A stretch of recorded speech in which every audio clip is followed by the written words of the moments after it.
हाँ जी बेटा, good morning. Good morning, sir. Good morning, sir. Good morning, good morning, Good morning, sir. Good morning जी, good morning. Aryan बेटा, मुझे host बना दो। Yes, sir.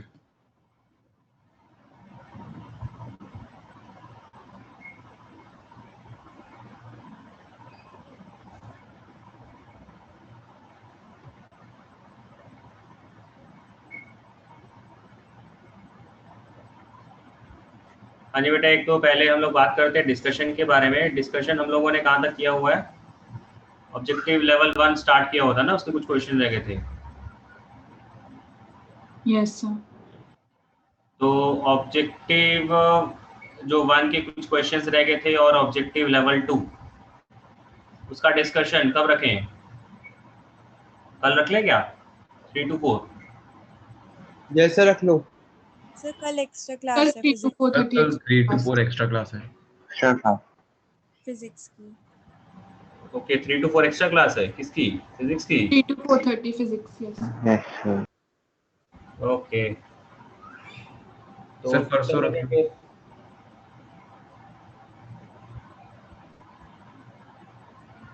फिर कब रखना है? एक सेकंड, टाइम टेबल देख लें।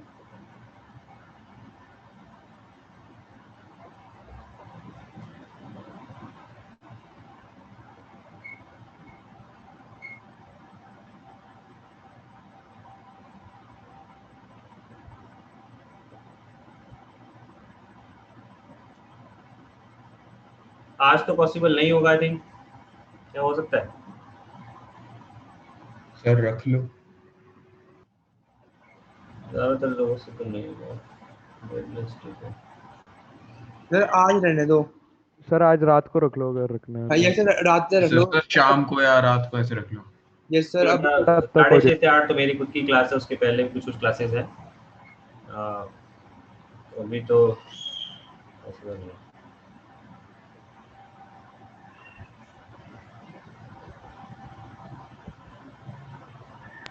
सर फिर लेटर रख लो, ज्यादा काम दे दो। एक काम करते हैं, वेडनेसडे को रखते हैं।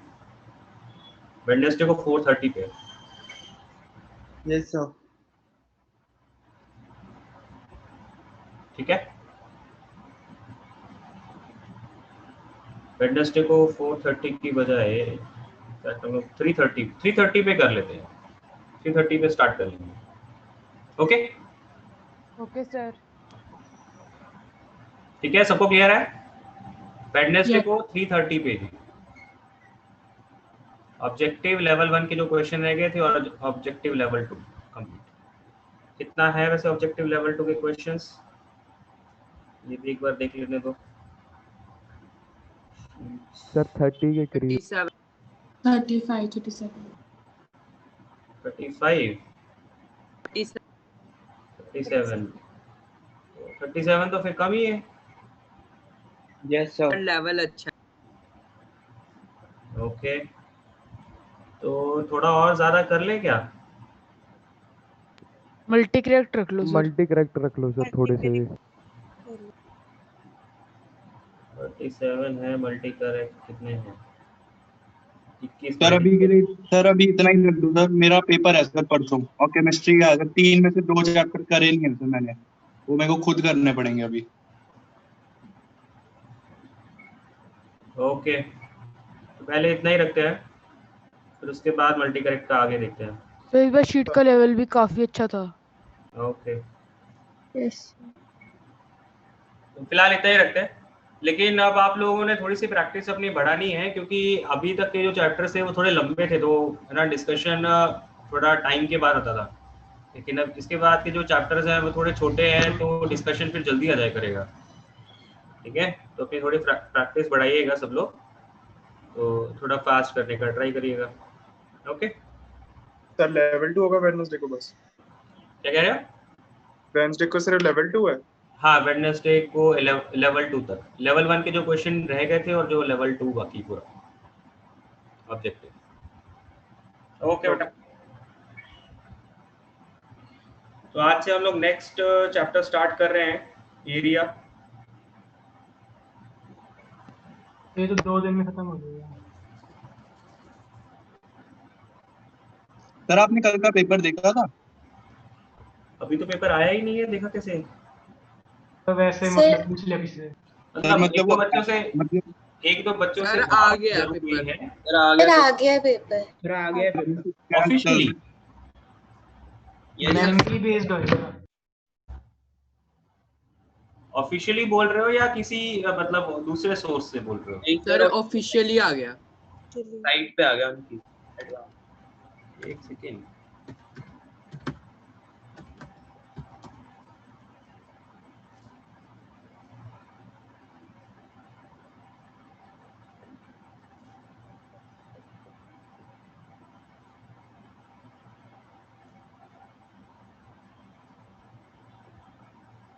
सर मैंने आपको पीडीएफ भेज दी व्हाट्सएप पे। ओके ओके ओके, हाँ। ये कब आया था? मैं तो अभी तो नहीं देखा। चलो इसको देख के बताता हूँ, फिर मैं कल आपको बताता हूँ कि कैसा रहा पेपर। ओके।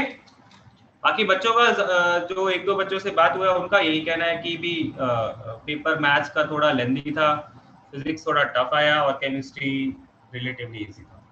सर डिस्कस कर सकते हैं पेपर? नहीं बेटा, अभी तो कैसे डिस्कस करेंगे? तो आप लोग कब अटेम्प्ट करेंगे? सर कल कर लेना। आप लोग पूरा कर लोगे? तो सर 18 क्वेश्चन। जो टॉपिक नहीं कराए अभी तक वो सर वो छोड़ देंगे। नहीं नहीं नहीं नहीं। सर सर फिर सर ये वाला पेपर डिस्कस मत करना सर, एग्जाम से पहले एक बार वो अपनी तैयारी पता चल जाती है। यस सर ये अभी नहीं करेंगे सर, इसको हम बाद में ही करेंगे। चलिए नेक्स्ट टॉपिक हम लोग चालू करते हैं।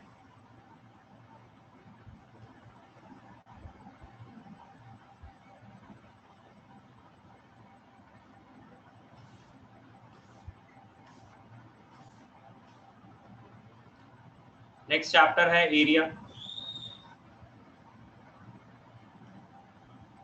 देखिए एरिया में क्या है, जब भी आपको कोई फंक्शन दिया जाता है, आपको बोला जाता है कि ये जो कर्व है, ये जो फंक्शन है वो x इक्वल्स टू a और x इक्वल्स टू b के बीच में कितना एरिया बाउंड कर रहा है, और साथ में बोला जाता है ऑन द x एक्सिस। इसे मैं पहले थोड़ा सा स्टेटमेंट लिखता हूँ, फिर उसके बाद बात करते हैं। Area of bounded reason.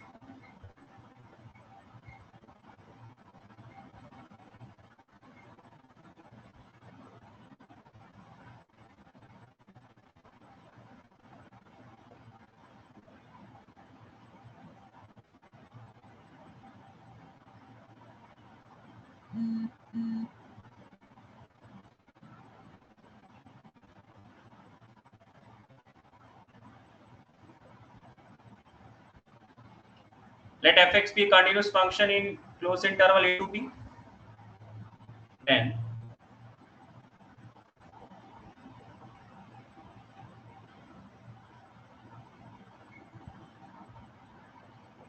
area bounded by curve y equals to fx, x axis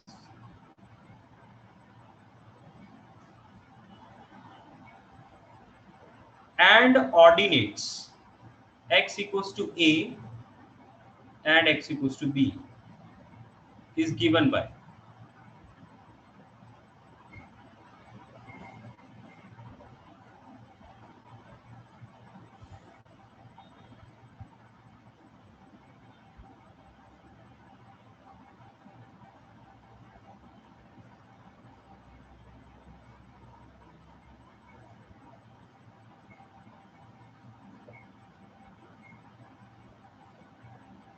integration of a to b mod of fx into dx। ये एरिया ऑफ बाउंडेड रीजन का फॉर्मूला है।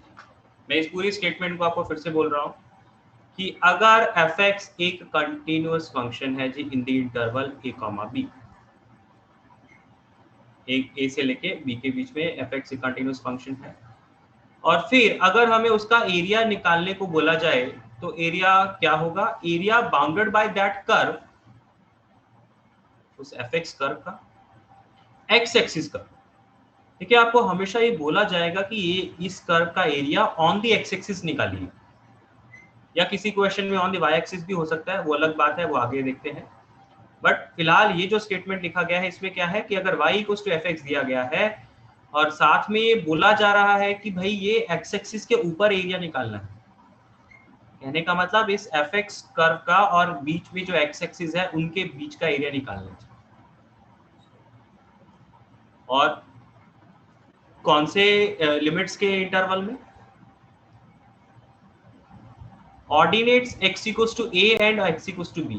अब यहाँ पे थोड़ा सा कई बच्चों को ये डाउट आता है कि ऑर्डिनेट लिखा है तो ऑर्डिनेट तो y होता है, बट एक्चुअल में जब आप इसे x इक्वल्स टू a को ऑर्डिनेट लिखते हैं तो उसका मतलब ये नहीं कि x की वो कोऑर्डिनेट की वैल्यू, बेसिकली वो ये कहना चाहते हैं x equals to a line, ये जो लाइन होती है ना, इस लाइन को ऑर्डिनेट बोला जाता है, इस लाइन को ऑर्डिनेट बोला जाता है।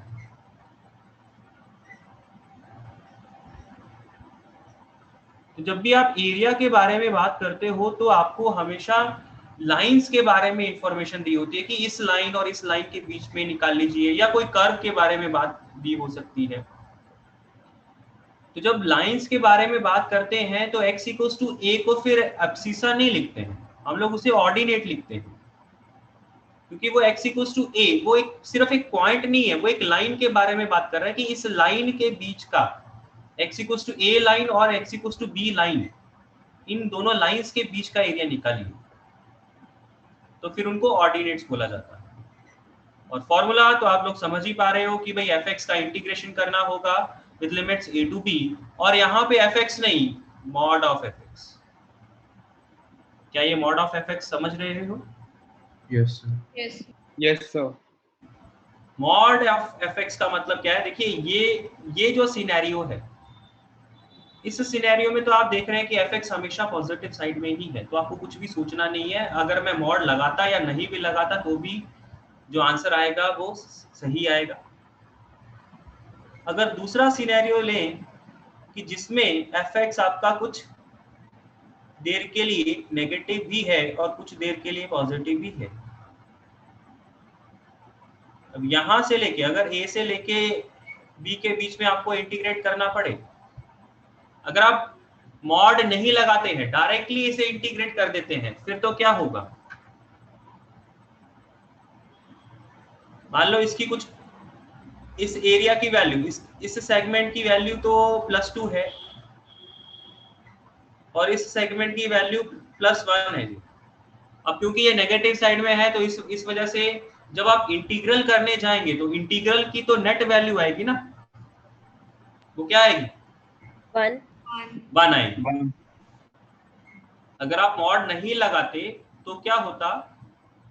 तो इसका जो नेट आंसर है वो 1 आ जाता। लेकिन आपको बोला गया है कि इस कर्व ने एक्स एक्सिस के ऊपर कितना एरिया बनाया है, तो आपको ये जो भी पोर्शन आएगा और ये जो भी पोर्शन आएगा, दोनों अलग अलग कैलकुलेट करना पड़ेगा, इन्हें पॉजिटिव बनाना पड़ेगा और इनके पॉजिटिव एरियाज को जोड़ना पड़ेगा। मान लीजिए ये कोई सी पॉइंट है जिसपे ये एक्स एक्सिस को कट कर रहा है, तो आप बेसिकली इस सिनेरियो में लिखेंगे तो यही, इस सिनेरियो में ये वाली इंफॉर्मेशन तो बिल्कुल सही है जी। ये कन्वर्ट होके क्या बन जाएगा? a से c का इंटीग्रेशन आप किसका करेंगे? -fx का, और c से b का इंटीग्रेशन कर लेंगे fx का।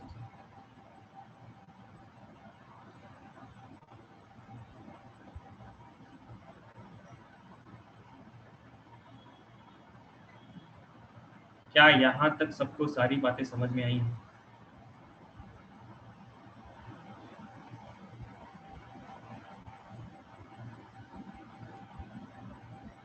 किसी को यहाँ पे कोई दिक्कत?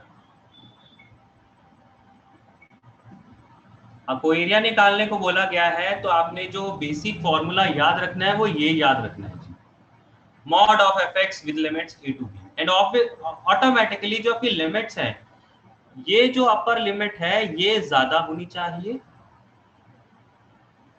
और ये जो लोअर लिमिट है वो छोटी होनी चाहिए।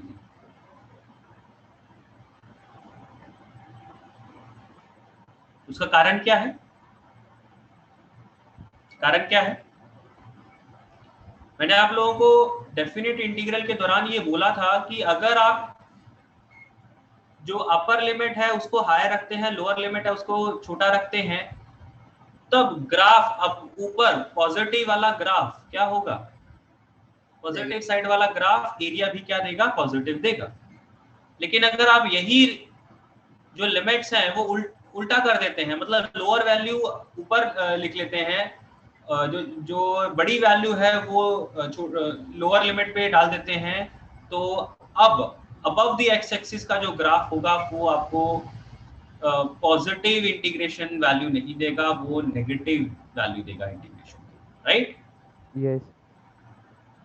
इस वजह से यहाँ पे आपने एक चीज ये भी लिख लेनी है कि जो अपर लिमिट है वो ज्यादा होनी चाहिए, लोअर लिमिट कम होनी चाहिए।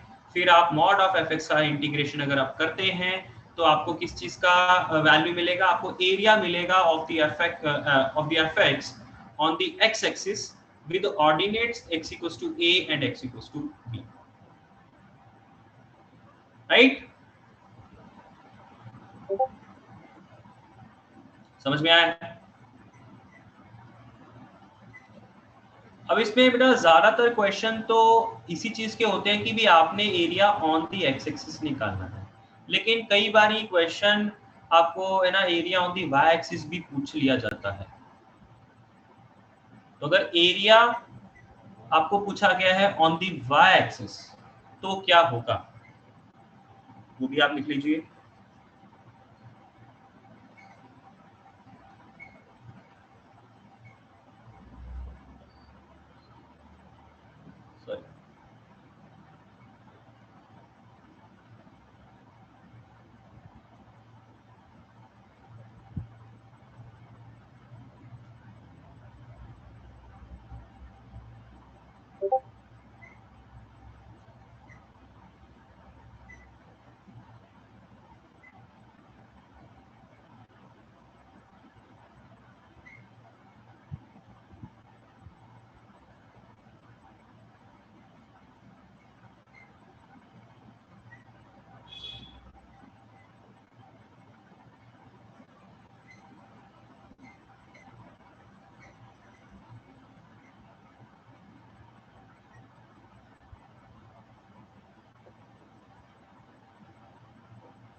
Area bounded by curve x equals to f of y।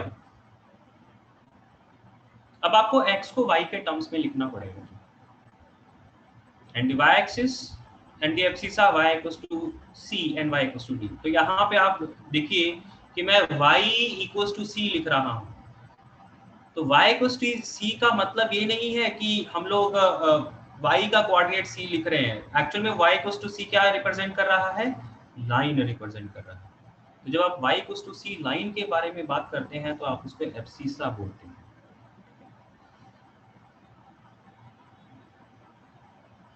तो मान लीजिए जो कर्व आपने बनाया उसका ग्राफ ऐसा कुछ बन रहा है। सर डायरेक्टली बोल सकते हैं कि f इनवर्स का एरिया बोल सकते हो, लेकिन इनवर्स का एरिया अभी समझना उतना आसान नहीं है तो वही।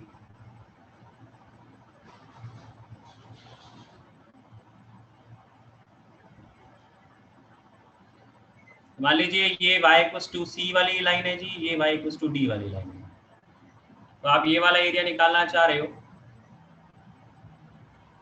तो ये वाला एरिया क्या होगा? अब इस केस में आपको जो एरिया अगर निकालना है तो आपको f of y into d y लिखना पड़ेगा, एंड ऑब्वियसली यहाँ पे भी मॉड लगाना पड़ेगा with limit c to d।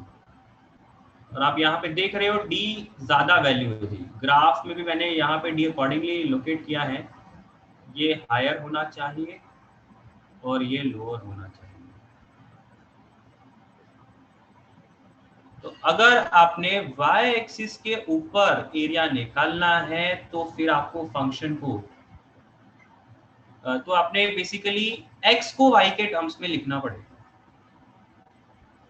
x को y के टर्म्स में लिख के फिर आप उसका इंटीग्रेशन करेंगे और mod of f of y into dy। Sir एक बार स्टार्टिंग स्टेटमेंट दिखा दो।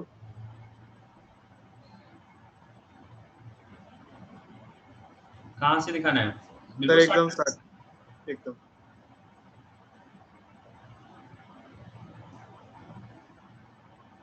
आर्यन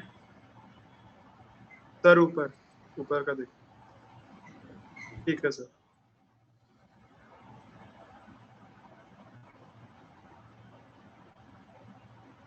ओके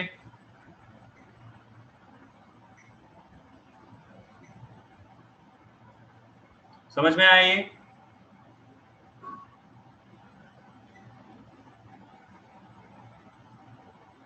हाँ जी, सबको ये दोनों पॉइंट समझ में आए हैं कि अगर on the x axis area निकाला जाए तो आपको एफ एक्स लिखना पड़ेगा, फंक्शन को एक्स के टर्म्स में लिखना पड़ेगा। बेसिकली आप क्या कर रहे हो, आप वाई को नॉर्मली हमारा y equals to f x ही होता है, तो वाई को आप एक्स के टर्म में लिखते हो और एफ एक्स का integration to d x. Mod sine mod लेना है वो भी मैंने आपको बता दिया, और अपर लिमिट जो है वो हायर होनी चाहिए, लोअर लिमिट छोटी होनी चाहिए। अब अगर आपको ऑन दी वाई एक्सिस इसका एरिया निकालना है तो क्या होगा, आपकी अगेन अपर लिमिट हायर होनी चाहिए, लोअर लिमिट छोटी होनी चाहिए। अब इस केस में आप f of y into d y आप सॉल्व करते हो, और एफ ऑफ वाई बेसिकली क्या है, एक्स को वाई के टर्म्स में निकाल के फिर सॉल्व करना होगा, और यहाँ पे भी मॉड लगाना पड़ेगा।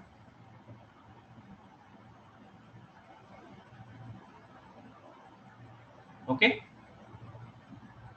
मॉड लगाने का कारण क्या है, अगर देखिए ये तो अगेन ना फर्स्ट सिनेरियो है, अगर ग्राफ कुछ ऐसा होता है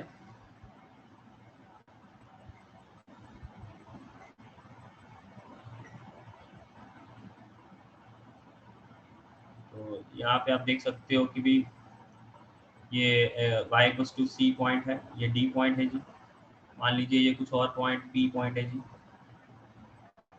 तो ये एरिया निकालने के लिए देखिए इस सेगमेंट में आपका एफ ऑफ वाई नेगेटिव होगा। एफ ऑफ वाई मतलब क्या, एक्स। एफ ऑफ वाई मतलब एक्स है ना बेटा? यस तो यहाँ पे एक्स की वैल्यू क्या है, नेगेटिव। यस ये नेगेटिव साइड का एक्स है ना, तो इस वजह से एक्स आपका यहाँ पे नेगेटिव है, तो मैं ये बोल सकता हूँ कि एफ ऑफ वाई यहाँ पे नेगेटिव होगा। तो पी से लेके डी तक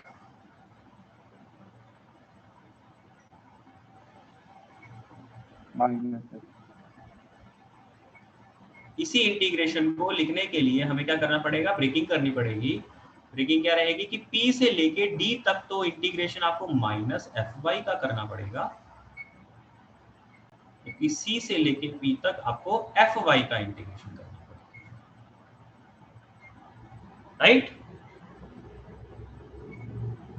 तो यहाँ पे भी आपने मेन तो इसी को याद रखना है, मॉड की ब्रेकिंग तो आप समझते हो कि कैसे करनी होती है।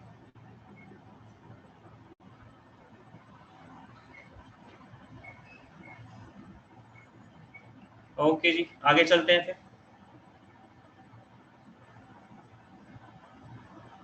नेक्स्ट हम लोग बात करते हैं डिफरेंट केसेस के बारे में। इसमें 3-4 केसेस हम लोग डिस्कस करेंगे। पहला केस क्या है,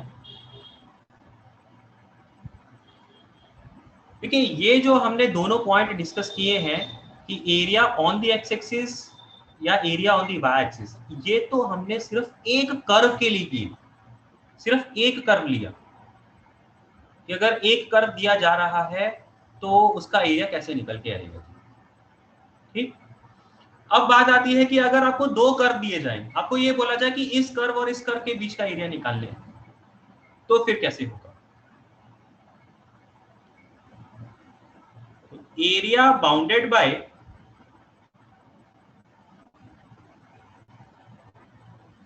curves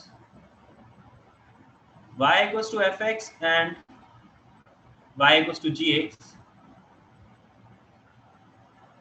and the ordinates x equals to a, x equals to b। देखिए इसमें जो भी हम लोग डिफरेंट केसेस कंसीडर करेंगे उनका जो एरिया है वो निकालने का तरीका तो मतलब सॉरी मतलब जो भी हम लोग यहाँ पे डिस्कशन कर रहे हैं वो सिर्फ ऑर्डिनेट्स के लिए करेंगे। अगर किसी क्वेश्चन में आपको एब्सिसा के लिए आ जाए तो मेथड आपके फिर सारे के सारे सेम रह जाएंगे, बस अब fx को इंटीग्रेट करने की बजाय आपने x को y के टर्म्स में निकाल के f ऑफ y बनाना होगा, बेसिकली उनके इनवर्स फंक्शन निकालने के लिए, ठीक है ना।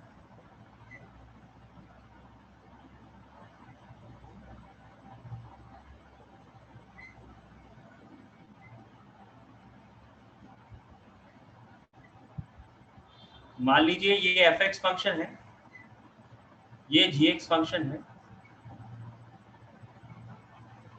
और आपको बोला गया है इन दोनों कर्व्स के बीच का एरिया। कौन सा एरिया? ये वाला पोर्शन। इन दोनों कर्व्स के बीच का area in the interval x equals to a to b, मतलब ordinates x equals to a to x equals to b। तो ये एरिया किसके बराबर होगा? इसके बराबर होगा fx का एरिया माइनस gx का। fx का एरिया माइनस gx। fx का अगर area on the x axis निकाल लें और उसमें से gx का एरिया सब्ट्रैक्ट कर दें, ठीक है? Yes sir. तो ये जो एरिया है ये ऑटोमेटिकली क्या आ जाएगा, a से b का इंटीग्रेशन करना होगा fx माइनस gx, सीधा सीधा। सर इसमें हमें सोचना पड़ेगा कि fx ऊपर रहेगा या gx ऊपर रहेगा। बिल्कुल जी, ओके ठीक है। आपने अभी ये पॉइंट खुद ही रेज अप कर लिया, ऑल्दो मैं आपको अगले पॉइंट में इसी चीज को डिस्कस करने ही वाला था। यहाँ पे तो मैंने ग्राफ आपको ऐसा बना दिया तो आपको ज्यादा कुछ सोचना नहीं पड़ा, अब आपने ग्राफिकली सीधा सीधा बता दिया कि भी fx का एरिया में से gx का एरिया सब्ट्रैक्ट कर देंगे, ठीक है ना।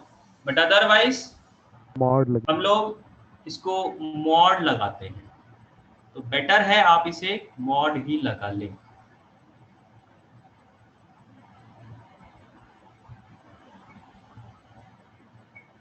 इस पे भी मॉड लगा लें, वो बेटर है। The area bounded by fx and gx and the ordinates x equals to a and x equals to b will be, ये fx में से gx का सब्ट्रैक्शन कर दें, उसका मॉड लगा लें और फिर उसका इंटीग्रेशन करें a to b। That means जहां पे fx gx से ज्यादा होगा वहां पे तो fx माइनस gx का इंटीग्रेशन करना है, जहां पे gx fx से ज्यादा होगा वहां पे gx माइनस fx का इंटीग्रेशन करना है। तो वो नेक्स्ट फेज हम लोग डिस्कस करने ही वाले थे, तो हम लोग देख ही रहे हैं यहाँ पे।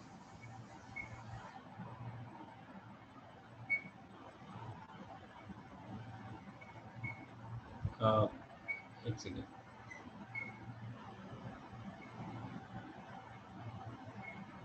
ये फर्स्ट सिनेरियो है। सेकंड सिनेरियो क्या है? मान लीजिए ये fx है, ये gx है।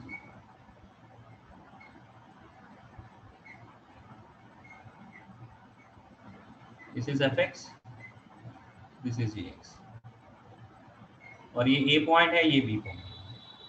तो fx और gx के बीच का एरिया निकालना है इन the interval a to b, तो वो कौन सा एरिया बन रहा है? ये एरिया बन रहा है। तो इस सिनेरियो में और साथ में इस पॉइंट जिस पॉइंट पे मीट कर रहे हैं, इस पॉइंट को हम लोग x इक्वल्स टू c मान लेते हैं। तो इस सिनेरियो में भी हम लोग ये वाला जो फॉर्मूला हमने लिखा है ये तो इन जनरल वैलिड है ही, तो इसको तो टेकअप करेंगे ही करेंगे, ये तो बिल्कुल सही है जी, ये इसके लिए भी वैलिड है। बट इसी को ब्रेक करके हम लोग क्या लिख लें? इसी को ब्रेक करके क्या लिखेंगे? A से C fx minus A dx. से C and C से B. A to C में तो fx माइनस gx का इंटीग्रेशन करना होगा और C से B में gx माइनस fx का इंटीग्रेशन कर लेना। ओके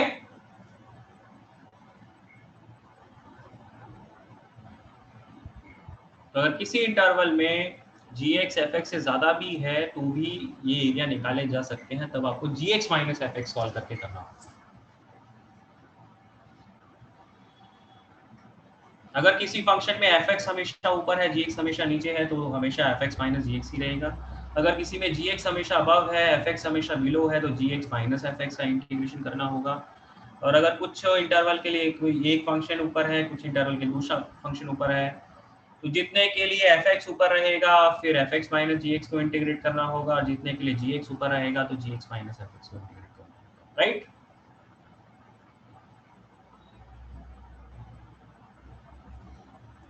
इसमें एक चीज और है, कई बार स्टूडेंट्स इसमें कंफ्यूज हो जाते हैं।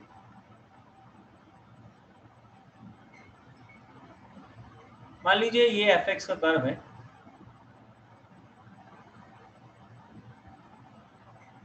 और ये कुछ gx है जी,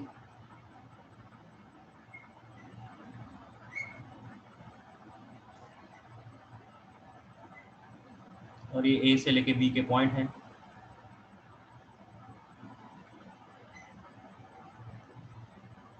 अब अगर मैं आपको बोलूं कि fx और gx के बीच का एरिया निकालना है तो क्या होगा? ये वाला एरिया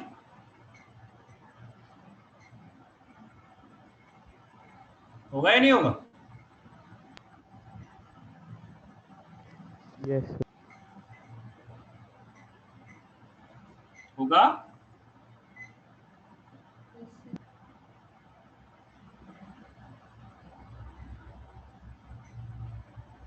तो इसका एरिया निकालने के लिए क्या आपको ये कंसीडर करना चाहिए कि भाई ये ग्राफ नेगेटिव साइड में भी जा रहा है?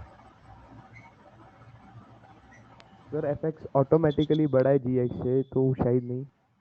बिल्कुल।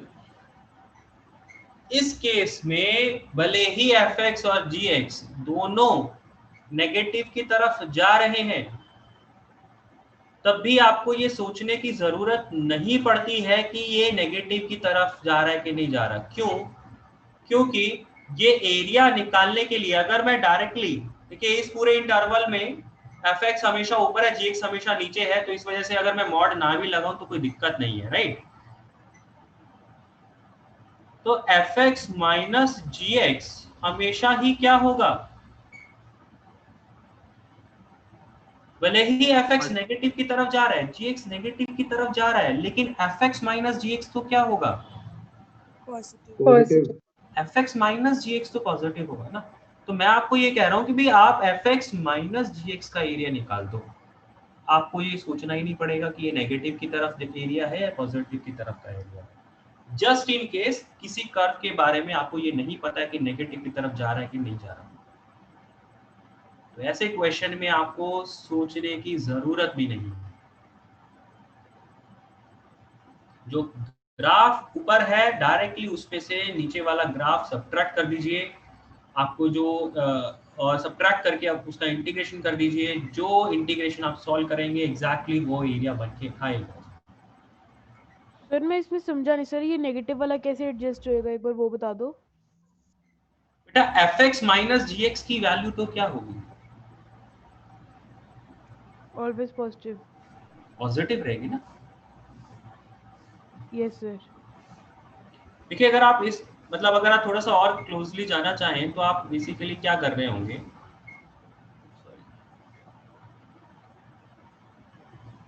मान लीजिए आप एक इंटीग्रेशन क्या है एक्चुअल में बहुत छोटे छोटे रेक्टेंगल ही है, राइट।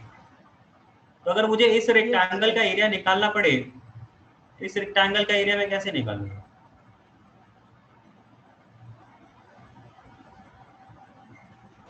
इस रेक्टेंगल की ऑटोमेटिकली हाइट पॉजिटिव है ना। Yes sir. जब मैंने fx माइनस gx कर दिया तो ऑटोमेटिकली एफ एक्स माइनस जी एक्स में से ये जो हाइट मुझे मिलेगी, ये हाइट ऑटोमेटिकली पॉजिटिव रह जाएगी। हाँ जी सर। तो जब ये पॉजिटिव ही है तो उसको dx के साथ मल्टीप्लाई करके ये जो रेक्टेंगल का एरिया मुझे मिलेगा वो पॉजिटिव एरिया मिलेगा ना इस रेक्टेंगल का। हाँ जी सर, समझ गया। तो समझ ऐसा मैं गया। हर एक रेक्टेंगल के लिए बोल सकता हूँ। आगे वाला अगर रेक्टेंगल भी ले लूँ, ये आगे वाला रेक्टेंगल भी ले लूँ, तो इस रेक्टेंगल का एरिया भी तो क्या रहेगा, पॉजिटिव ही रहेगा ना। यस सर, पॉजिटिव ही रहेगा। तो सारे के सारे जितने भी ये रेक्टेंगल्स बेसिकली आप बना रहे हो, एफ एक्स माइनस जी एक्स कर ले रहे हो, तो एफ एक्स माइनस जी एक्स खुद एक पॉजिटिव है, मतलब हाइट ऑटोमेटिकली पॉजिटिव है। डी एक्स क्या है, विड्थ है जी। यस तो सर। हर एक रेक्टेंगल आपको पॉजिटिव एरिया ही दे रहा है। जो इंटीग्रेशन आपको मिलेगा, इंटीग्रेशन से पॉजिटिव एरिया ही मिलेगा। ओके, यस सर, समझ गया। Thank you sir.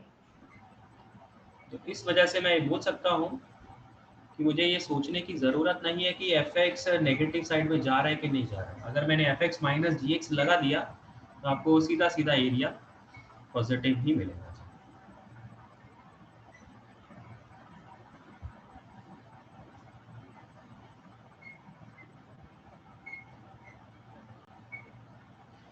And the third, sorry, second point,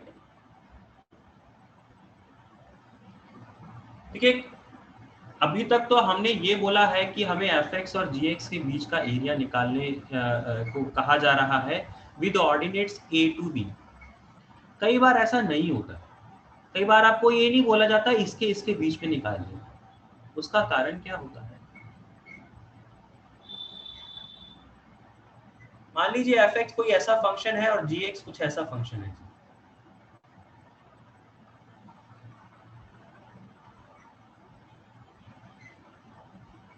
आपको सीधा सीधा ये बोला जाता है कि भाई एफ एक्स और जी एक्स के बीच का जो बाउंडेड रीजन है उसका एरिया निकाल दीजिए। आपको ये नहीं कहा कि इस पॉइंट और इस पॉइंट के बीच में निकालिए, आपको ये बोला गया है कि एफ एक्स और जी एक्स के बीच का बाउंडेड एरिया निकाल दो।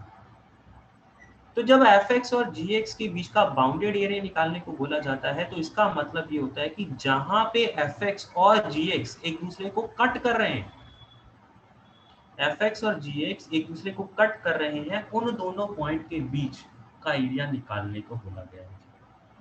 मतलब वो आपके अपर लिमिट और लोअर लिमिट बन के आ जाएगा।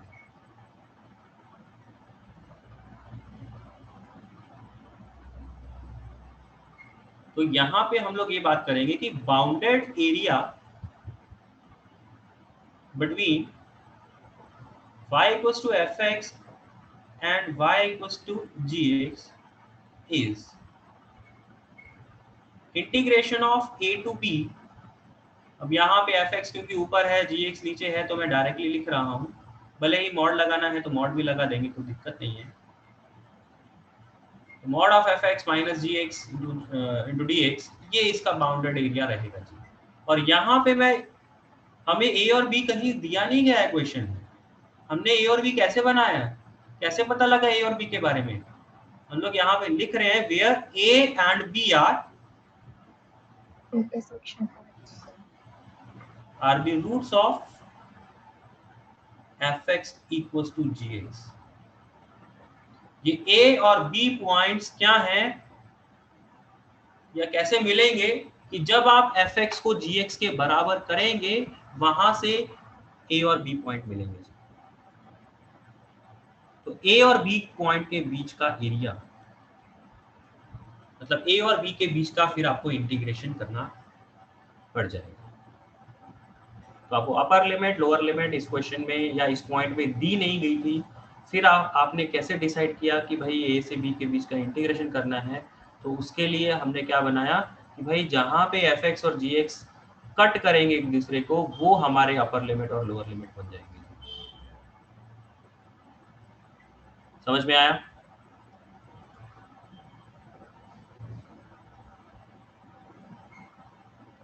यहाँ तक किसी को कोई दिक्कत है तो बोलिए।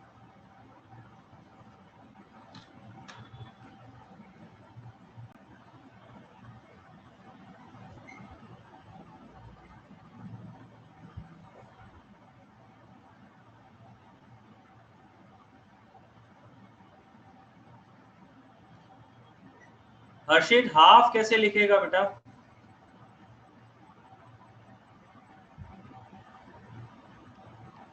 जब हम पहले वाले को इंटीग्रेट कहेंगे तो उसमें से g ऑफ x वाला जो है वो माइनस हो जाएगा, उसके बाद g ऑफ x वाले मतलब g of x minus f of x वाले कहेंगे तो f ऑफ x में जो है वो माइनस हो जाएगा। एक सबसे पहले तो ये बता, तू जो पॉइंट तूने लिखा है किसके लिए लिखा है? जो सेकेंड के लिए लिखा है जहाँ पे इंटरसेक्टिंग की बात चल रही है? Yes sir. ओके, तो उसमें क्या लिखना चाह रहा है तू? a से b का integration fx minus gx। Yes sir. Plus integration of mod of gx minus, तो भाई उससे कुछ फर्क पड़ेगा? वो मॉड हटा के फिर से fx माइनस gx ही तो लिखेगा ना।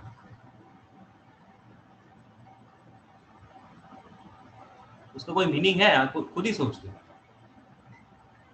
जब तेरे को पता है कि वो fx ऊपर है, ऑब्वियस ही बात है।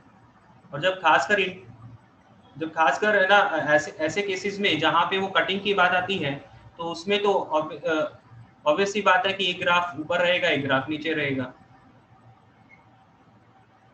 या तो gx माइनस fx हमेशा बनेगा या फिर fx माइनस gx हमेशा बनेगा, डिपेंडिंग अपॉन कि कौन सा ग्राफ ऊपर है। ऐसा वाला सिनेरियो तो बहुत ही रेयर है, मतलब होने को हो सकता है। हाँ, इसमें भी अगर आप लोग ना सिनेरियो क्रिएट करना चाह रहे हो तो कर सकते हो। क्या सिनेरियो है?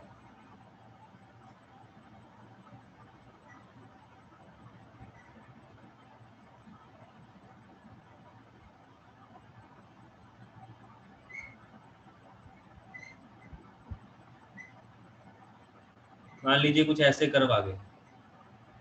अब उस केस में ऑब्वियस सी बात है, आपको कुछ ना कुछ आगे तो इंफॉर्मेशन दे रखी होगी कि भाई आपने ये वाला A वाला पॉइंट है, ये B वाला पॉइंट है, मतलब आपको ये दे रखा होगा इसके बीच में इंटीग्रेट करना है जी, या कुछ भी समहाउ आपको ये इंफॉर्मेशन दी गई होगी कि भी जो नियरेस्ट वाले पॉइंट है उनके बीच का नहीं लेना। अदरवाइज आप ये भी सोच सकते हो कि भी इनके बीच का एरिया बना लेता है, ऐसा सोच सकते हो।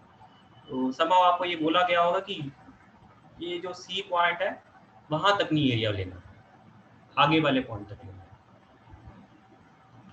तो इस केस में तो क्या है, फिर आपको ब्रेकिंग करनी पड़ जाएगी। वैलिड तो तब भी है ये फॉर्मूला, तो मॉड A से C का इंटीग्रेशन fx माइनस gx का, C से B का integration gx minus fx। Okay, yes.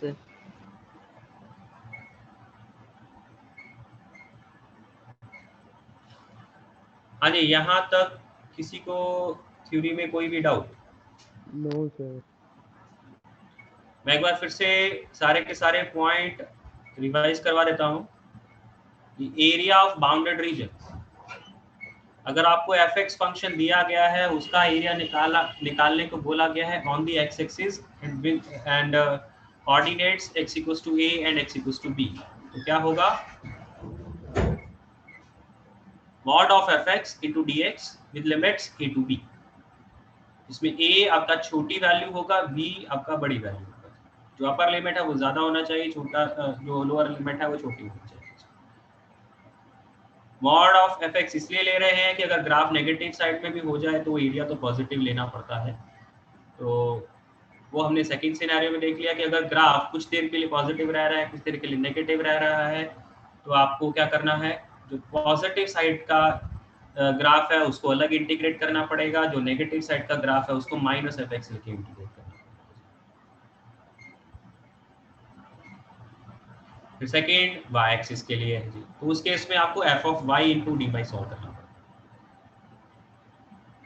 Basically x को y के टर्म्स में निकाल के उस y वाले फंक्शन को dy के साथ मल्टीप्लाई करके इंटीग्रेट करना पड़ेगा। यहाँ पे पहले वाले में आप y को x के टर्म्स में लेके आप सॉल्व करोगे, ठीक है, इतना फर्क है। फिर डिफरेंट केसेस में पहला केस क्या है कि भाई अगर आपको fx और gx दो फंक्शन दे दी जाए, उनके बीच का एरिया निकालने को बोला जाए, उनका सीधा तरीका ये होता है कि भाई उन दोनों कर्व का सब्ट्रैक्शन कर दीजिए और उसका मॉड ले लीजिए, फिर आप इंटीग्रेशन करिए विद लिमिट्स। अब अगर एक ग्राफ हमेशा ऊपर है तो सीधा सीधा वो मॉड हट के ऐसी पॉजिटिव रह जाएगा। अगर दूसरा ग्राफ हमेशा ऊपर है तो वो मॉड हटा के माइनस का साइन लग जाएगा। अगर कुछ देर के लिए एक फंक्शन ऊपर है, कुछ देर के लिए दूसरा फंक्शन ऊपर है, तो फिर आपको ब्रेकिंग करनी पड़ेगी, क्योंकि हमने ये केसेस में डिस्कस कर लिया। अब इसमें हमने एक और थर्ड सिनेरियो बनाया कि अगर आपको नेगेटिव साइड में भी ग्राफ आ जाए तो भी आपको इस केस में आपको सोचना नहीं पड़ता कि नेगेटिव साइड में एरिया जा रहा है। क्यों? क्योंकि आप जब आप fx माइनस जी लिख रहे हैं तो ऑटोमेटिकली वो पॉजिटिव बन जाता है, तो पॉजिटिव एरिया ही होता है। तो इस सिनेरियो में आपको ये सोचना नहीं पड़ता। And the last scenario is कि अगर आपको लिमिट्स नहीं दी गई हैं तब आपको बोला गया कि fx और gx के बीच का एरिया निकालिए। तो वो लिमिट्स आप कैसे बनाएंगे?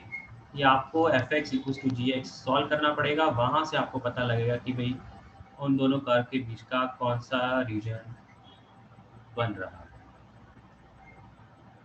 ठीक। और एरिया के क्वेश्चंस को सॉल्व करने के लिए एक चीज आप याद रखिए, आपको इसमें ग्राफ को थोड़ा एक्यूरेटली जरूर बनाना पड़ेगा। जितनी इस क्वेश्चन की डिमांड होगी उतना इसको एक्यूरेटली जरूर बनाना पड़ेगा। जितना आप ग्राफ बनाने में एक्यूरेसी दिखाएंगे उतना अच्छा है, उतना आप सही से सोच पाएंगे कि इस तरफ में कौन सा एरिया रहेगा, कौन सा पॉजिटिव एरिया रहेगा या नेगेटिव एरिया रहेगा या कैसे। तो जजमेंट बेटर तभी लगेगी जब आप ग्राफ आपको सही से बनाना आ रहा है। ओके? Yes sir. किसी को दिक्कत? No sir. किसी को भी? No sir. इसके ऊपर बेस क्वेश्चंस करें फिर अब। यस। तो इसके ऊपर बेटा एरिया चैप्टर की थ्योरी कंप्लीट है, इसमें सिर्फ एक थ्योरी है। अब आज की क्लास में और कल की क्लास में हम लोग इसके ऊपर बेस क्वेश्चंस ही करेंगे।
1682.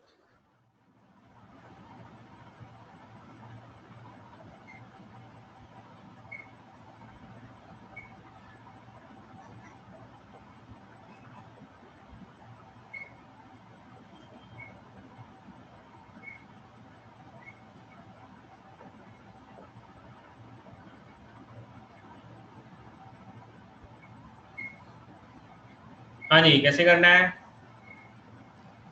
सबसे पहले इसका ग्राफ बनाया जाएगा।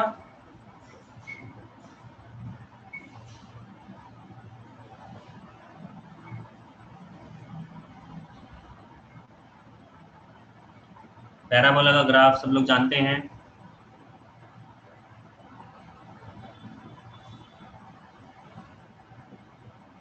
और x equals to a line कुछ यहाँ पे होगी।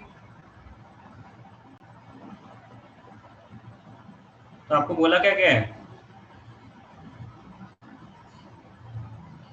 इस ग्राफ का, पैराबोला का और इस लाइन के बीच का बाउंडेड एरिया निकालना। तो कौन सा एरिया बन रहा है? ये एरिया बन रहा है क्या? Yes sir.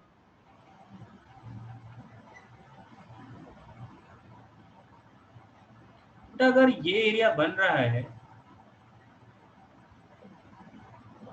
तो अगर मैं सिर्फ पॉजिटिव साइड का ही एरिया देखूं तो रेड पोर्शन जो है डबल हो जाएगा सर। पोर्शन का डबल होगा। 8a² / 3 आ रहा आंसर।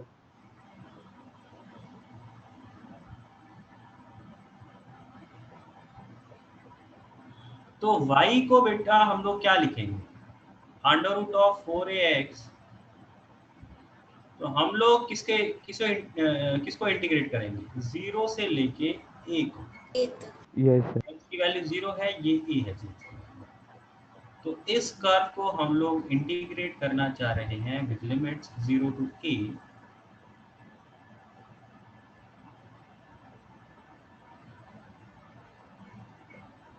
तो क्या इसका डबल कर दें? Yes sir. 8a² / 3 आ रहा है। The required area will be 2 times the integration of this। अब √4a तो क्योंकि कांस्टेंट है तो वो 2 √a इंटीग्रेशन के बाहर ही आ जाएगा। तो √x × dx बताया 4 √a आ गया। इसका इंटीग्रेशन कितना जाएगा? x की पावर 3/2। तो ये 2 ऊपर चला जाएगा तो ये 8/3 इंटू √a आ जाएगा। और फिर 0 पे तो 0 आना है, a पे 3/2 आना है। तो नेट एरिया कितना आ गया बेटा? a/3 तो 8/3 इंटू t²।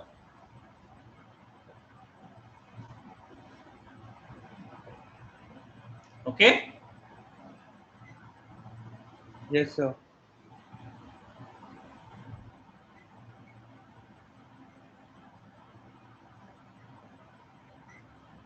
इस सोल्यूशन में किसी को कोई डाउट है तो बोलिए। No sir. किसी को भी कोई भी डाउट है?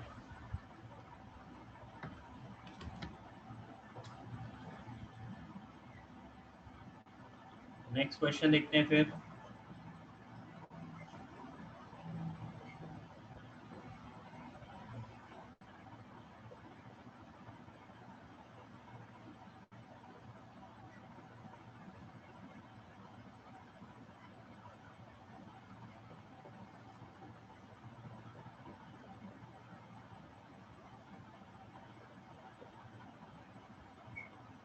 करिए क्वेश्चन।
2/3 आ रहा है सर।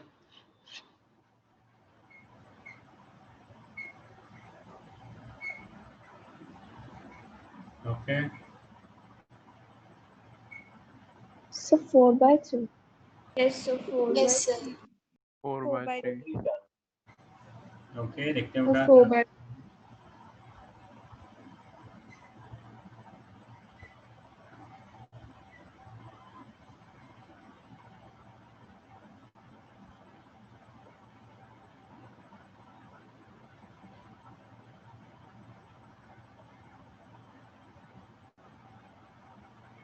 सर 4/3 ये सर ठीक है, 4/3 आएगा।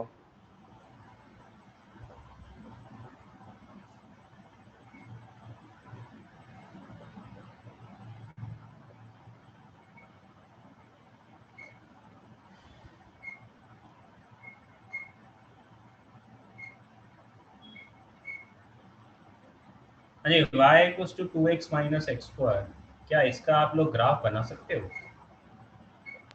Yes sir. Yes, sir. क्या ग्राफ होगा ये इसका?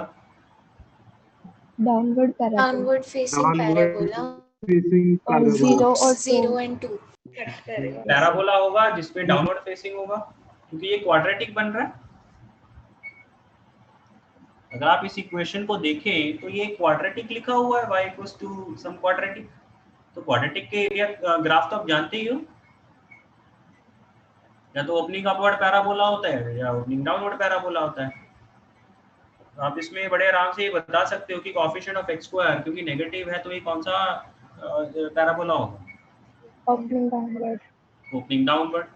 और क्या इसके इस क्वाड्रेटिक के रूट्स निकाले जा सकते हैं? Yes sir. इस क्वाड्रेटिक के अगर रूट्स निकालने पड़े तो इस क्वाड्रेटिक के रूट्स क्या जाएंगे? x = 0 x 0/2। तो हम लोग इसका अब ग्राफ बना लेंगे और ग्राफ कुछ ऐसा आएगा।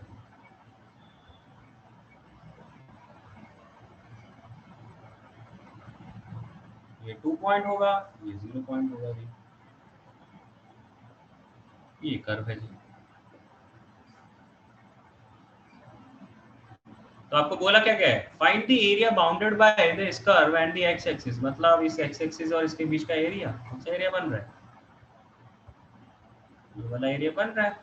तो इसको इंटीग्रेट कर, अब यहाँ पे आपको कोई लिमिट तो दे नहीं रखी, तो लिमिट ऑटोमेटिकली क्या बन जाएगी? ये पॉइंट ऑफ इंटरसेक्शन। इनके point of intersection x axis और इसका कर्व का, तो ये सीधा सीधा और है भी पॉजिटिव साइड में ये तो मैं सीधा सीधा 2x माइनस एक्स स्क्वायर का इंटीग्रेशन कर लूंगा विद लिमिट्स 0 to 2।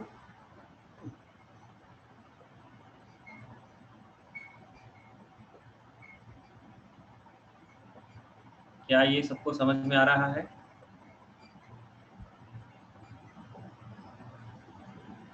सर हाँ जी सर, वैसे एरिया बाउंडेड का मतलब तो ये नहीं होगा सर कि सर वो अनलिमिटेड है?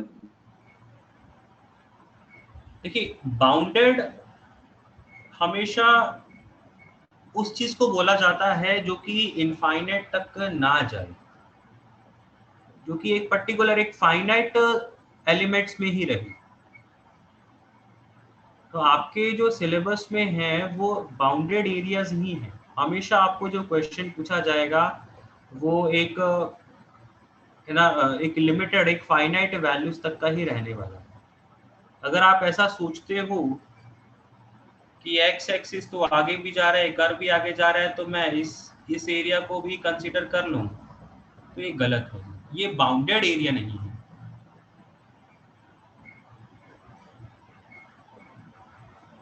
या आप ऐसा बोल सकते हो कि area lying between curve and x axis, ऐसा जरूर बोल सकते हो, लेकिन ये बाउंडेड एरिया नहीं। Okay okay sir. हाँ जी, बाकी लोगों को समझ में आया है? किसी को दिक्कत सेकंड क्वेश्चन में? No sir.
Sir, 2 into ln Sir, 2 tan inverse. Sir, 2 tan inverse 2 minus 5 plus 5 by 2 ln 2 minus 1 by 2 ln 5 plus pi by 4. Okay. Sorry, minus pi by 4.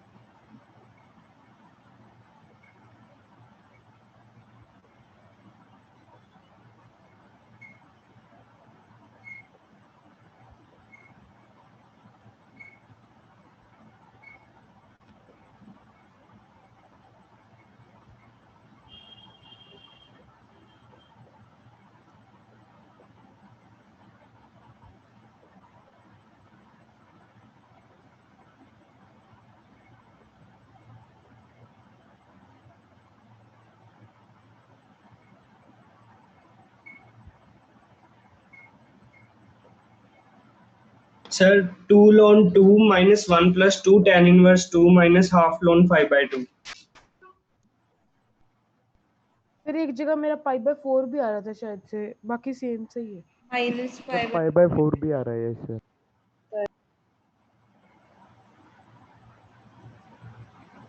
Sir sorry sir, pi by 4 भी आ रहा है।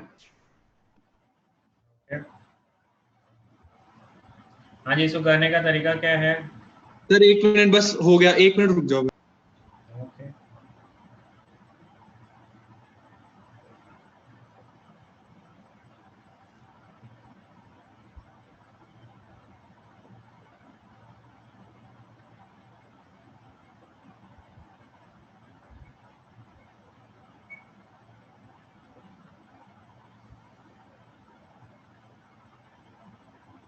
Done.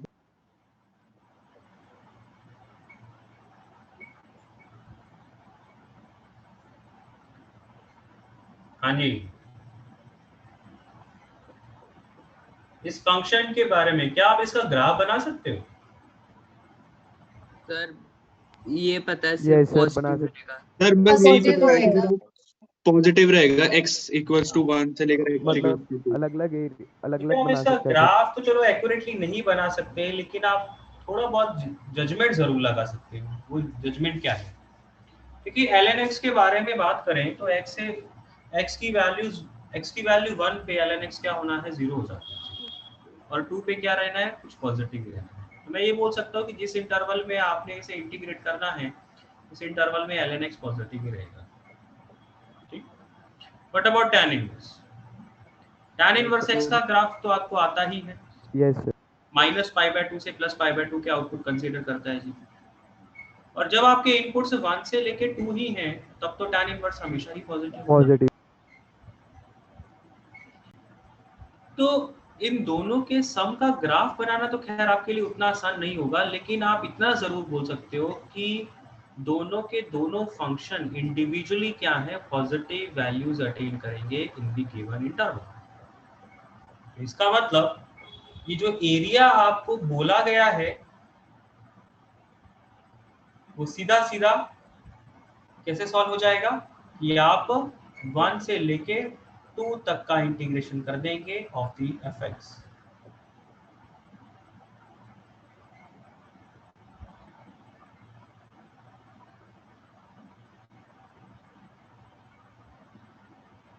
ठीक है।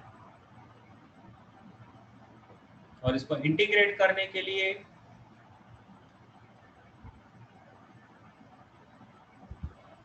आप इन दोनों को अलग अलग कर देंगे और सॉल्व करने के लिए क्या क्या लगाएंगे, बाय पार्ट्स। इसको पहले फर्स्ट फंक्शन, इसको सेकंड फंक्शन, अगेन इसको फर्स्ट फंक्शन, इसको सेकंड फंक्शन। सॉरी,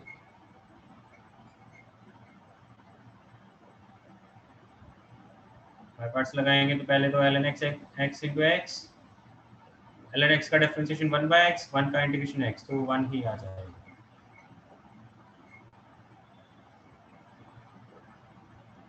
फिर यहाँ पे tan inverse x into x minus tan inverse x का differentiation 1/x square, 1/1 plus x square, 1 का इंटीग्रेशन x dx। यहाँ पे इसकी लिमिट्स पुट कर देंगे, जब 2 पुट करेंगे तो ये 2 ln 2 आ जाएगा, -1 करेंगे तो 1 में क्या ln 1 ही 0 हो जाएगा, तो इसलिए वो टर्म लिखने की जरूरत नहीं है। इसमें तो बहुत बड़ा आसान वाला इंटीग्रेशन है, लिमिट्स पुट करके नेट वैल्यू आ जाएगी। फिर इसमें 2 पुट किया जाएगा तो 2 tan इनवर्स 2, 1 पुट करेंगे तो ये तो 1 हो जाएगा, tan इनवर्स 1 होता है π/4। फिर इसमें 2 से मल्टीप्लाई, 2 से अगर डिवाइड कर देते हैं तो ये सीधा सीधा half times ln of 1 plus x square का इंटीग्रेशन बन जाएगा।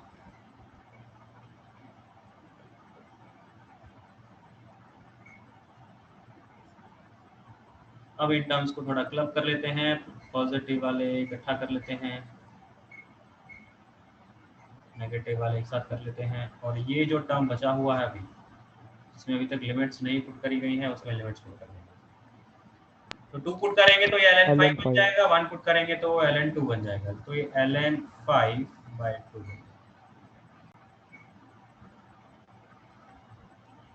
क्या यही आंसर आ रहा है? Yes sir, yes. अब ln वाले को अगर क्लब करना चाहते हो तो क्लब करे जा सकते हैं। अगर यस सर। तो ये मैंने स्प्लिट ही कर दिया था। ln के साथ क्लब कर दिया था, ln 2 के साथ। ओके, इस पूरे सॉल्यूशन में कहीं किसी को कोई दिक्कत?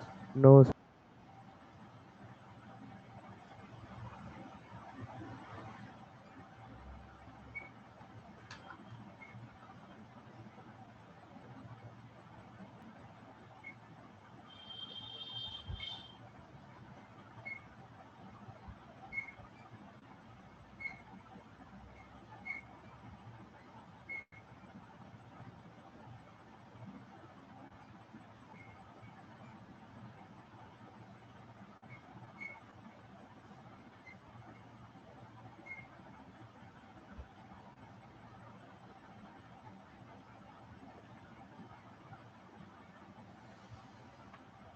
नेक्स्ट क्वेश्चन अटेंड करिए।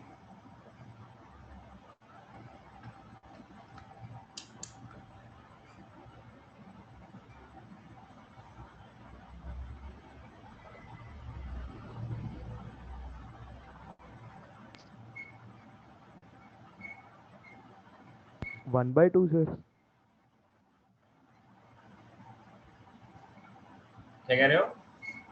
1/2 है शायद। 1/2 okay.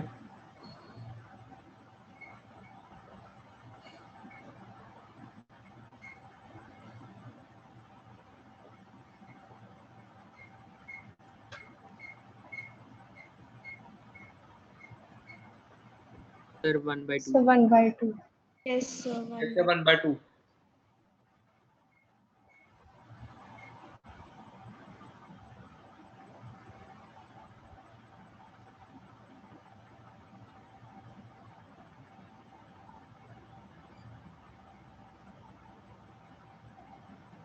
One by two. Sir 1/2। Okay.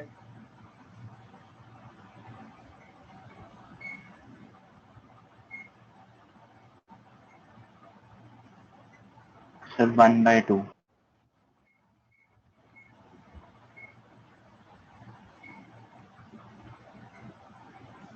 अगर y equals to x cube का ग्राफ बनाना पड़े तो ग्राफ कुछ ऐसा रहेगा।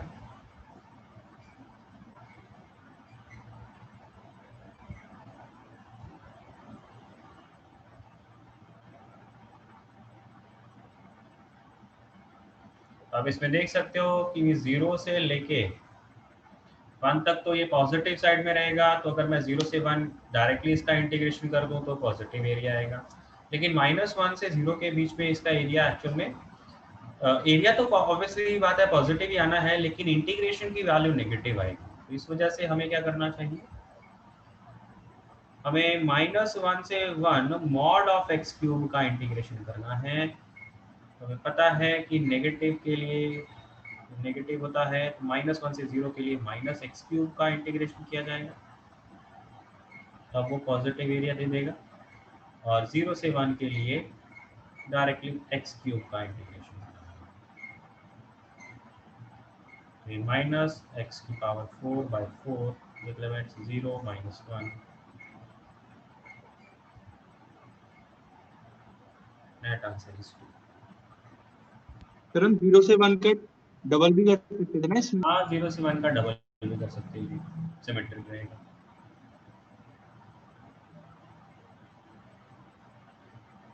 हाँ जी, फोर्थ के सोल्यूशन में डाउट कोई?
सर 3/4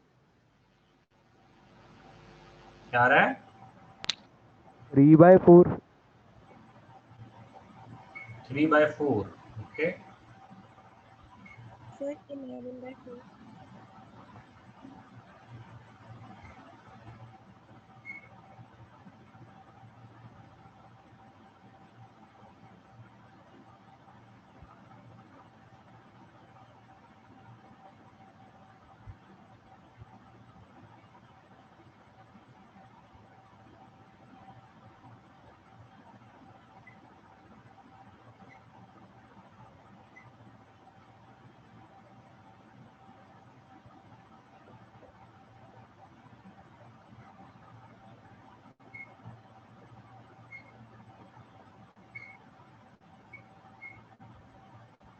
Sir,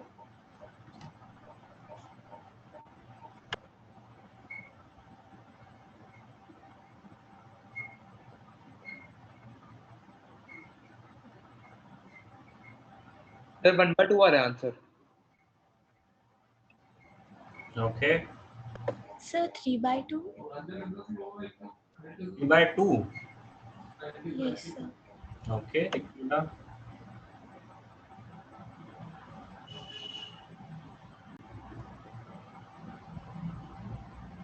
ये कैलकुलेशन ही है इसमें ऐसा। और उसके पहले चलो खैर आप ग्राफ भी बनाइए। 1/2 1/2 ओके ठीक है। सबसे पहले तो ग्राफ के बारे में बात करते हैं। सॉरी सर 1/2 ही आएगा, वो गलती हो गई थी मेरे से। Sir, 1 minute. क्या ये एक क्यूबिक है? Yes sir. जिसके रूट्स क्या हैं? 1, 2 and 3। 1, 2 and 3। और coefficient of x cube is positive है ना, तीनों में ही पॉजिटिव है तो प्रोडक्ट में भी पॉजिटिव ही आएगा। तो इस क्यूबिक का ग्राफ कुछ ऐसा बनेगा।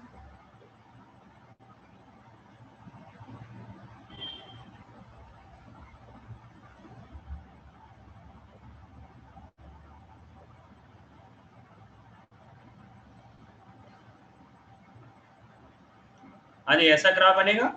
Yes sir. Yes sir. तो इसको हमें कहाँ से कहाँ इंटीग्रेट करना चाहिए? 1 से 2 में 2 से 3 2 से 3 में नेगेटिव। Yes, sir. 1 से 3 तक।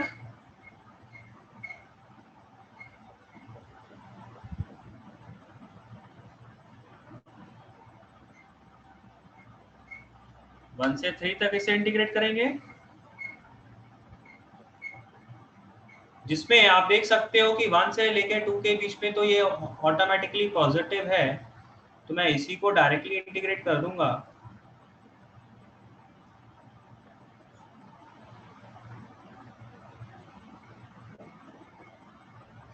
जबकि 2 से लेकर 3 के बीच में क्या है, ये नेगेटिव है, उसका नेगेटिव एक और एक्स्ट्रा लेके फिर हमें इंटीग्रेट करना चाहिए ताकि ये एरिया पॉजिटिव बन जाए।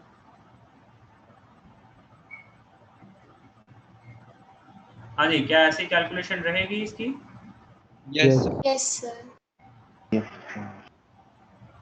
अब इसमें इन ब्रैकेट्स को मल्टीप्लाई कर लीजिए, तो ये x क्यूब मेरा मल्टीप्लाई भी होगा। सेकंड वाले में x - 1 को t पुट कर दिया। मैंने x-2 को t पुट किया सर। x - 1 को t पुट किया जा सकता है सर, उससे वो t² - 1 और t बन जाएगा, वो जल्दी हो जाएगी कैलकुलेशन। आप ठीक बात है, बिल्कुल सही कह रहे हो। -3 कैलकुलेशन करनी ज्यादा आसान है उसमें। Yes sir. -3 into x - 1 into x - 2 dx 1 से 2 तक।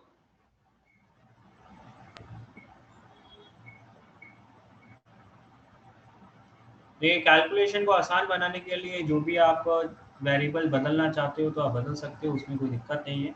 बट अदरवाइज अगर कोई वेरिएबल ना बदलें तो ये इस चीज़ का इंटीग्रेशन बन के आएगा, आपने इसे सॉल्व करना है। थोड़ी सी कैलकुलेशन इसमें ज़रूर ज़्यादा है, बट है यही कैलकुलेशन। अब सब लोग बताइए कि भाई क्या आंसर आ रहा है। सबका एक कॉमन आंसर आना चाहिए। ऐसे अलग अलग सर 1/2 यार। अर्शिता 1/2 एरिया नेगेटिव कब से होने लग गया? सर 3/2 लिखा था, वो माइनस गलती से हो गया होगा। हाँ जी, बाकी लोग क्या कह रहे हैं? 1/2? Yes sir. Yes, sir. Okay, ठीक है। अब सबका आंसर सेम आना चाहिए, अब अलग अलग नहीं आंसर आने चाहिए।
हाँ जी, फिफ्थ का आंसर क्या आया? क्या आया फाइनल आंसर?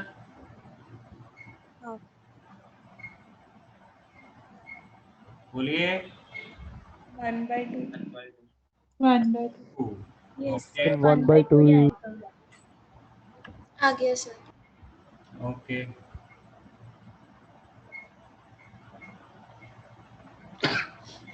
ये 3 क्वेश्चन है, ये आप लोग अपना कर लीजिएगा अटेम्प्ट। कल की क्लास में हम लोग इनको डिस्कस कर लेंगे, और कल की क्लास में पहले इन तीनों को डिस्कस करेंगे और फिर आगे के क्वेश्चंस और करेंगे इसी चैप्टर को।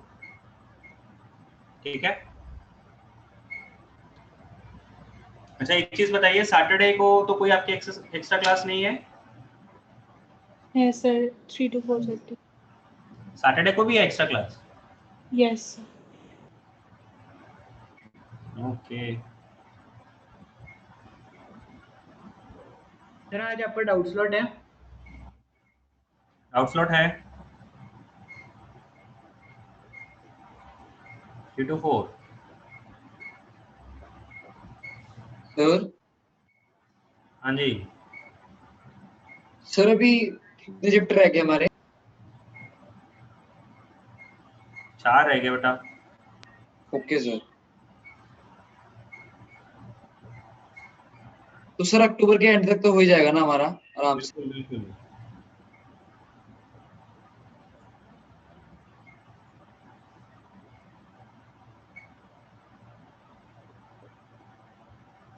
क्या सैटरडे को हम लोग 4:30 पे डिस्कशन रख सकते हैं?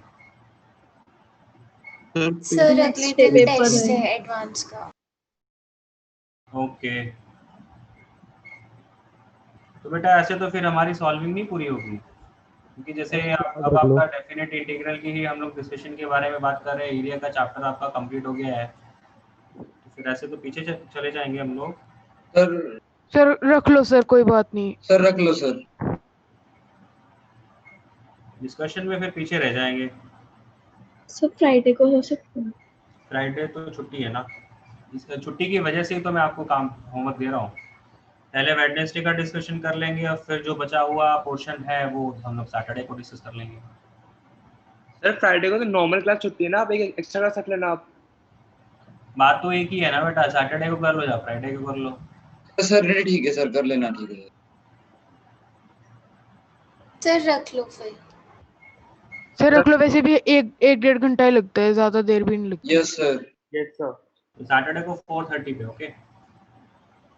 Yes sir. Yes sir. और सर 4:30 पे देखिए, वेडनेसडे का हमारा डिस्कशन हो जाएगा ऑब्जेक्टिव लेवल 2 का, और सैटरडे को 4:30 पे जो डिस्कशन हमारा रहेगा वो मल्टी करेक्ट और उसके आगे जो सब्जेक्टिव लेवल 2। सिलेबस कब तक हो जाएगा? अक्टूबर एंड बेटा। सर वैसे भी ना डेफिनेट इंटीग्रेशन टेस्ट में भी आ रहा है, तो उसका भी कोई फायदा ही हो जाएगा। ओके, वेडनेसडे को डिस्कशन 3:30 बजे है और सैटरडे का डिस्कशन 4:30 बजे, ठीक है ना? Yes sir. वेडनेसडे को आगे मल्टी करेक्ट पूरा आएगा? टेस्ट में डेफिनेट पूरा आएगा? टेस्ट में डेफिनेट पूरा नहीं है, टेस्ट में डेफिनेट सिर्फ प्रॉपर्टीज तक है जी। जो जहां से हमने इनइक्वालिटीज पढ़ना स्टार्ट किया था वहां से नहीं है, उसके आगे का कुछ भी नहीं आएगा टेस्ट में। Okay sir. ओके बेटा, थैंक यू। सर सैटरडे को पूरी शीट डिस्कस होएगी ना, मल्टी करेक्ट? सैटरडे को मल्टी करेक्ट और सब्जेक्टिव लेवल 2 जो बाकी बचा हुआ है पूरी शीट डिस्कस हो जाएगी। Okay sir. Thank you sir. Okay बेटा, थैंक यू।